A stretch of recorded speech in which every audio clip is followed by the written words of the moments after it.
É complicado, cara. Quando você pensa que a Disney e a Pixar não podem fazer de novo, eles vão lá e fazem de novo. Olá, seja muito bem-vindo ou bem-vinda ao canal da SB Cinema no YouTube. Eu sou Bruno Albuquerque e vamos comentar hoje Soul, o novo filme da Disney Pixar, que saiu finalzinho de 2020, lá no Disney Plus. Eu só pude ver agora em 2021. Foi o primeiro filme que eu vi no ano, no primeiro dia do ano. E que maneira de começar o ano, meus amigos. E antes de começar, te peço de sempre para curtir esse vídeo, caso você goste do nosso conteúdo, caso você aprecie o nosso trabalho, comenta o que é que você achou do filme ou o que você achou da crítica quando terminar de ver, e também te recomendo a entrar no nosso grupo do Telegram, o Galera do Cinema, o link tá aqui no primeiro comentário, para você não perder nenhuma atualização do canal. Lá é de graça, é só para você receber atualizações sobre vídeos novos sempre que eles saírem. E também te convido, o link também tá no primeiro comentário, a conhecer os nossos cursos da SB Cinema. O link tá aí, sbcinema.com.br/nossos cursos, e você vai ver todos os cursos lá da SB Cinema para você estudar cinema e se aprofundar tanto na teoria quanto na prática. Sem mais enrolações, vamos direto ao conteúdo. Cara, que experiência cinematográfica sensacional. Claro que não é a mesma coisa de ver o filme no cinema. Eu adoraria ter visto esse filme e tantos outros no cinema, mas infelizmente no ano de 2020, que passamos pelo que passamos e ainda estamos passando ainda no comecinho de 2021, tivemos que assistir a Soul, esse filmaço, de casa. E mesmo assim, o filme é forte o suficiente, o filme é bem dirigido o suficiente, e tem uma mensagem maravilhosa e tão bem trabalhada que, independente do tamanho da tela que você assistir, definitivamente ele vai tocar o seu coração. Queria começar falando sobre o visual do filme. Eu acho ele impecável, não só por uma questão técnica, por uma questão gráfica, do gráfico ser tão realista. Eu acho que esse, definitivamente é o melhor filme da Pixar em termos gráficos até hoje no quesito de realismo. Em diversos momentos, em closes em objetos, em pequenos detalhes de algum local, parece que você está vendo um lugar verdadeiro, parece que você está vendo um filme live action. Em alguns momentos, quando você olha o plano de fundo desfocado assim, numa rua com muita gente, parece de verdade. Por mais que o que esteja em primeiro plano, né, mais próximo da câmera, denote que estamos vendo uma animação, se você olhar só para o plano desfocado, caramba, parece muito um filme live action, com pessoas de verdade gravado no mundo real e não uma animação feita no computador. Mas não só por conta disso, como eu estava falando, que a parte gráfica do filme é excelente, mas há uma influência muito grande num design gráfico mais artístico, né? Que eu acompanho muitos designers na internet, vejo muitos trabalhos de design na internet, porque eu me inspiro para fazer as páginas da SB Cinema, para fazer os meus próprios trabalhos como videomaker, e eu percebi muito nesse filme várias influências de designs 2D, de somente traços, designs feitos somente de traços, somente linhas e contornos e texturas, ruídos. Há vários momentos onde isso é muito perceptível, e sempre em momentos mais oníricos, momentos mais subjetivos, momentos mais especulativos de como funcionaria uma pós-vida, algum momento pós a vida, e isso faz todo sentido porque aí o design tem uma liberdade de ser mais artístico, de pensar um pouco mais fora da caixa, e aí a parte gráfica nessa questão do design se faz presente em várias formas. Tem hora que a alma do protagonista ela tá caindo por vários quadradinhos, e isso faz tipo um túnel de quadrados. A própria esteira que leva pro pós-vida tem aspectos bem minimalistas, bem bacanas, bem típicos de um design minimalista, e pra mim foi um deleite visual ver aquilo, principalmente nesses momentos, como eu falei, mais oníricos, mais especulativos de como é que seria uma parada que a nossa mente humana aqui, terrestre, terrena, né, não consegue conceber, porque é algo muito além da nossa concepção, algo pós-vida, algo além do que a gente está acostumado a ver aqui no plano material, né? E eu acho isso sensacional. Há também uma utilização excelente nas cores no filme, há uma presença do azul muito forte, sempre relacionada à paixão do protagonista, sempre relacionada, na verdade, ao personagem e ao protagonista, e a sua paixão pela música é presente em diversos momentos, até chega um momento do filme onde ele veste uma roupa azul. Isso tem um significado, um simbolismo muito forte pro filme, muito forte para a trajetória desse personagem, pro arco narrativo que ele tá vivendo, simboliza um dos pontos de virada do roteiro, inclusive. E não só isso também, mas eu nunca parei para pensar sobre isso, mas eu tava escrevendo as anotações aqui e pensei sobre isso. Será que a gente pode julgar... definitivamente deve ser isso mesmo, mas a direção de fotografia de uma animação, porque é tudo feito no computador, como é que a gente julga a fotografia? Então eu vou julgar a fotografia como se eu estivesse julgando um filme normal, né? Como se ele estivesse sendo iluminado, como eu tô me iluminando aqui com equipamentos reais, né? A direção de fotografia fotografia do filme ela é muito assertiva em diversos momentos, além dessa questão do azul, né, que também se faz presente na iluminação de determinadas cenas, há uma utilização de um posicionamento de uma luz específica em alguns momentos específicos que possuem uma rima visual, ou seja, sempre que um personagem, eu vou falar exatamente o que é porque não é um spoiler, sempre que um personagem ele tem um momento de empolgação na música, ele tem um momento de perceber um prazer a mais na música, sem ser os momentos onde o personagem entra em transe enquanto ele toca, é um momento onde há uma inspiração maior durante a execução de uma música, esse personagem sempre vai se distanciar do cenário, ou ele vai se aproximar de uma parte do cenário que é alguma janela, onde tem alguma brecha, onde entra uma luz do sol, uma luz meio divina iluminando aquele personagem. E é uma característica que se repete algumas vezes durante o filme e visualmente fica muito perceptível, e isso ajuda a engrandecer o espetáculo, porque não é só uma luz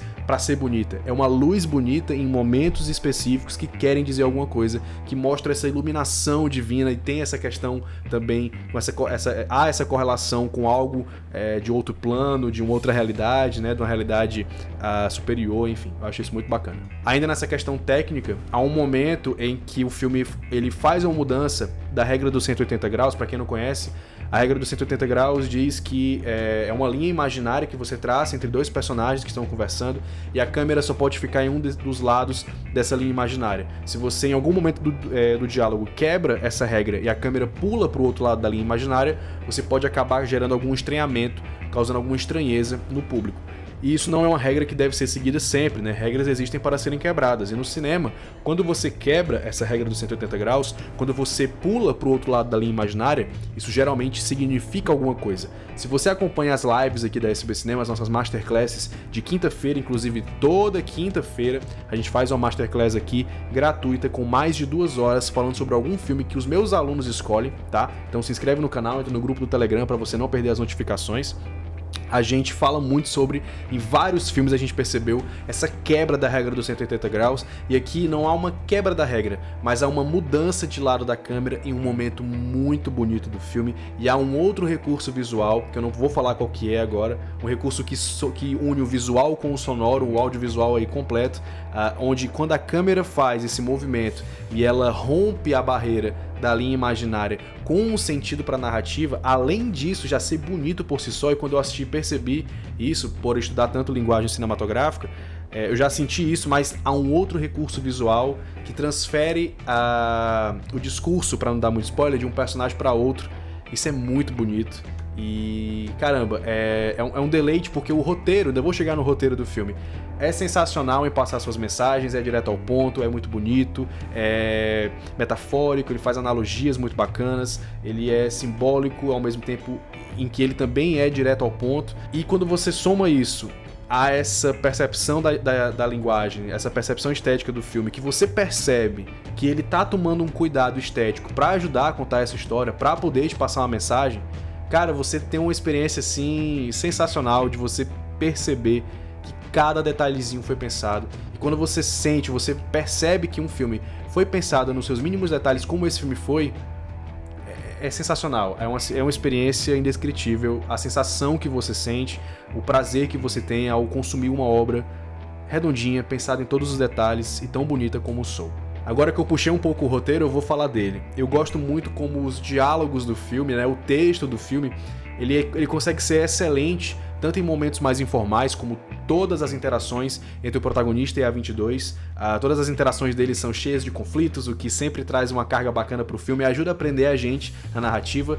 Roteiro é conflito, o roteiro que fisga a gente. Ai meu Deus, esse roteiro me fisgou. Muito provavelmente ele tem bastante conflito, e há muito conflito entre esses dois personagens, né, que disputam o protagonismo do filme, e é muito bacana acompanhar isso. Mas voltando ao que eu tava falando do diálogo, né, o diálogo entre eles é muito informal, mas ao mesmo tempo o filme tem diálogos, tem momentos mais introspectivos, mais reflexivos, onde o diálogo fica mais rebuscado, onde o diálogo fica mais cuidadoso na escolha das palavras, não é algo aleatório de cotidiano, de dia a dia, e ele funciona muito bem. A cena onde há o texto onde há uma história sobre um peixe, repara no texto dessa cena, ele não se explica, e pra você ver, é um filme da Pixar, pensado tanto para o público infantil quanto para o público adulto, e ele deixa no ar com uma metáfora, com uma analogia, acho que a analogia é mais adequada.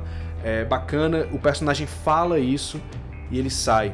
E eu fiquei, caramba, o que ele quis dizer com isso? Pera, aí quando eu tive que pensar um pouco pra poder entender o que foi que aquela analogia passou. E quando eu me toquei segundos depois, caramba, olha só que incrível, cara. Tem isso num filme da Pixar. Tem isso, essa confiança de que o público vai entender as mensagens do filme sem ficar esfregando na nossa cara, sem ficar ressaltando o tempo inteiro essas mensagens, essas colocações. Há essa confiança num filme pensado, não sei se originalmente, mas talvez majoritariamente, não sei como é o processo criativo deles, para crianças, né? E há essa confiança nesse filme, pô, sensacional, cara. Eu me senti assim, muito valorizado como público, como amante de cinema. E é um texto irônico, é um texto emocionante, o tempo todo focado na emoção, é um filme muito focado na emoção, tanto na emoção que eu digo de chorar, de se emocionar, de refletir sobre a vida, mas também na emoção de se sentir alegre. Eu ri demais no filme. Eu vi, claro, muita gente falando, meu Deus, esse filme é lindo, morri de chorar. Eu já tava me preparando pra isso, porque eu tava sentindo que ia ser uma pegada meio Divertidamente, que é um filme que, meu Deus do céu, eu me acabo. Mas nesse aqui, cara, ele me pegou, eu vou falar um pouquinho sobre isso, mas ainda na parte da comédia, ainda focando na comédia antes de ir pra parte do drama, na parte da emoção, de chorar e tudo mais, a comédia desse filme é excelente, assim. Todas as piadas que ele faz com figuras conhecidas, né, que você não vou entrar em detalhes, mas quando você ver o filme você vai saber do que eu tô falando. Todas essas piadas são excelentes e elas sempre tem uma quebra, tem uma virada, onde tem uma calmaria, depois tem uma virada de mesa assim enorme. E eu acho que é justamente por esse elemento inesperado de uma virada de mesa, de um personagem clássico, assim, um personagem clássico que eu digo, da nossa cultura real, assim, personagens reais da nossa história, personagens históricos, melhor dizendo. Você não espera essa reação deles e caramba, quando eles têm essa reação é hilário, justamente por essa quebra de expectativa. É o punch da piada, é perfeito, cara. E quando você vê a Madre Teresa de Calcutá e o Abraham Lincoln tendo essa virada de mesa que você não espera, é hilário. E o texto da piada, o sentido da piada não é só por conta disso. É o que tá escrito na piada, é muito engraçado. Eu também quero ressaltar aqui pra você prestar atenção, caso você não tenha visto o filme, numa piada relacionada à alma de um gato. É rápido, é feito usando a montagem do filme.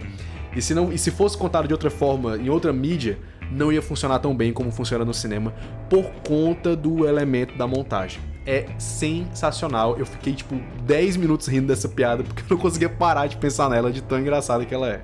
Por falar em montagem, e agora também juntando a montagem com o aspecto emocional do filme, assim, que me fez chorar de fato, o filme me fez chorar em dois momentos. Um por conta do texto em si, do roteiro que acontece, os acontecimentos da narrativa, que é um pouco mais pro final.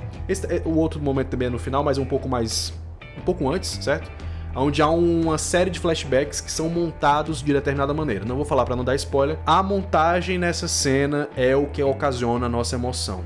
E é legal que quando você percebe isso, você tem uma outra relação com a cena, você tem uma outra relação com o momento, que você pensa, nossa, que lindo! Mas por que é lindo? Porque essa cena está montada de determinada maneira. Essa cena mostra, ela corta de um momento para outro e a conexão entre esses momentos é o que gera a emoção e é sensacional. É uma cena espetacular. Para finalizar aqui falando um pouco mais sobre o roteiro, eu percebi como esse filme ele tem algumas semelhanças com diversos outros filmes, mas para fazer uma comparação mais justa, assim, de um filme de um universo mais próximo, eu trago o Detona Ralph de 2013, 2011, 2013, né?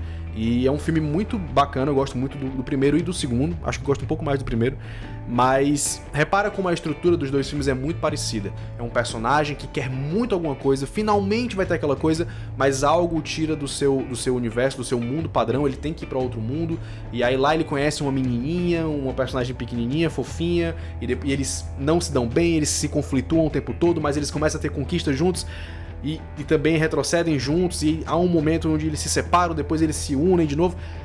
Repara como essa estrutura é muito parecida com o Detona Ralph. Se você já viu o Soul, você já viu o Detona Ralph, você sabe exatamente quais são esses momentos dos dois filmes. E eu trago isso aqui pra ressaltar um ponto que eu falo no meu curso de roteiro, falo nas nossas lives, sempre que a gente menciona o roteiro, tanto as de quinta quanto as de terça. Também temos lives de terça, tá? Onde a gente fala sobre o roteiro, sobre fazer cinema, pegar equipamento na mão, ir pro set, gravar e tudo. Quando a gente fala de roteiro, tem uma analogia que eu aprendi, olha só como eu também pego outras coisas de outros universos para trazer pro cinema. Um colega meu, um conhecido meu, um cliente meu que eu também considero amigo, ele me fez uma analogia uma vez sobre formas de bolo. Ele diz, por que todo bolo de chocolate é igual, certo? Todo bolo de chocolate tem os mesmos ingredientes, você bota isso, nessa ordem, tal. Mas por que todo bolo de chocolate é diferente? Porque os ingredientes, o tipo de ingrediente é diferente. Porque quem tá fazendo, tá fazendo diferente. Quem tá fazendo com uma intenção diferente, com elementos diferentes, com vários pontos que diferenciam um do outro, né? Peguei essa analogia dessa pessoa, não é uma analogia, é um fato, né? Tipo, o bolo da minha mãe é completamente diferente do bolo da avó da minha namorada, que é diferente do bolo do meu tio avô, que também cozinha, que é excelente. É totalmente diferente. Com o roteiro é a mesma coisa. Olha só, eu falei aqui que o Soul tem uma estrutura narrativa de roteiro muito parecida com outro filme que é o Detona Ralph. Mas são filmes totalmente diferentes, com intenções diferentes, mensagens diferentes, abordagens diferentes, personagens diferentes, temáticas diferentes e vários outros elementos diferentes. Então, eu só queria ressaltar isso aqui, que pra quem acompanha as nossas lives, né, e também pra quem estuda roteiro, pra quem quer aprender mais sobre roteiro, muitos filmes têm estruturas parecidas, mas não é isso que garante uma boa história, não é você seguir as regras, não é você seguir uma cartilha que vai transformar o seu filme em um filme bom, ou tornar ele, ou você ter medo de usar essas cartilhas pra poder criar a sua história com medo dela ficar igual a dos outros. Não vai ficar, são filmes diferentes, com abordagens diferentes, você vai ter os seus ingredientes, você vai ter a sua forma de criar, as suas intenções, né? E tudo isso vai constituir a obra que você está concebendo. Agora eu puxei um pouquinho mais pra prática, mas vamos voltar aqui pra crítica pra gente encerrar. Se eu pudesse falar um único problema desse filme, seria no roteiro também, lá mais pro final, há uma solução que é muito emocionante, eu acho que é uma solução justa pro personagem que eles tomam essa solução, mas a forma como eles chegam nessa solução é um pouco decepcionante, porque é um pouco abrupto demais, fácil demais, e ignoram uma porção de coisas, e em alguns momentos do filme eles também ignoram outras coisas que eu fiquei, será que eles estão ignorando isso aí demais? A gente tá tão investido emocionalmente, o filme prendeu a gente tanto pelos personagens, pelos acontecimentos e tudo mais, que eu não consigo considerar esses problemas algo pra gente realmente reparar e falar e apontar. Não. É um filme tão excelente em todos os seus outros aspectos que esses pequenos probleminhas no roteiro acabam se tornando irrisórios, acabam se tornando inesquecíveis. Tipo, eu acabei de ver um outro filme chamado Run, do mesmo diretor de Searching, né, de Buscando. E é um filme que, quando acaba, você começa a reparar nos problemas, e sempre que eu pensar no filme a partir de hoje, nesse filme, eu vou lembrar das qualidades dele, que são excelentes, mas eu sempre vou lembrar desses problemas que acabam pesando bastante e tem um pouco mais de quantidade do que no Soul, né, que é um problema pequenininho que acaba soando como uma pequena cereja de problemas num bolo gigante e muito bem feito com muito amor, com ingredientes de primeira, por uma pessoa com muita paixão pela culinária, e parece que é isso, né, que ele é uma cerejinha de problema num bolo saboroso, num bolo excepcional e inesquecível. O Soul conseguiu um marco, assim, pra mim, pessoalmente, de se tornar um filme inesquecível. Pra mim, desde já, um dos melhores filmes da Pixar. Falo com como é que diz o Choque de Cultura? Falo com propriedade, eu falo aqui com propriedade. Nota pra Soul, 5 de 5, filmaço, inesquecível, super emocionante. É o tipo de filme que quando acaba você quer ligar pra todo mundo e falar, ei, assiste esse filme. Recomendo pra você esse filme é lindo pela sua mensagem, pela forma como ele aborda a mensagem, pela questão da linguagem, como eu falei, pela questão gráfica, técnica. Excelente, excelente. Eu não consigo encontrar problemas além desse pequeniníssimo problema que a gente já esquece. Sempre que eu pensar em Soul, a última coisa que eu vou pensar é nesse pequeno problema do roteiro, que eu ignoro porque, caramba, o restante do filme é excepcional. Gostou do vídeo? Gostou do filme? Gostou da crítica? Então curte aqui embaixo. Se você não gostar, descurte, não tem problema nenhum. Não concorda comigo? Comenta aqui embaixo, não tem problema nenhum. Só te peço para interagir, para você ajudar esse canal a chegar em mais pessoas. O algoritmo do YouTube entende isso. Se você reage ao vídeo, curtindo, comentando, compartilhando, enfim, ele vai recomendar esse vídeo para outras pessoas, e é assim que você ajuda a palavra da SB Cinema chegar e propagar um pouquinho mais longe, tá bom? Muito obrigado por ter assistido. Se você ainda não é inscrito no canal, se inscreve, mas de preferência, se inscreve aqui e entra também no nosso grupo do Telegram, o Galera do Cinema. O link tá no primeiro comentário aqui embaixo para você ser notificado também e não perder nenhuma atualização do canal. Lá é garantido, o YouTube não é garantido, mesmo ativando o sininho, mesmo tudo, lá é garantido, você vai receber o conteúdo, tá bom? Um forte abraço, muito obrigado pela sua confiança no nosso trabalho, por ter ficado até o final e vida longa ao cinema.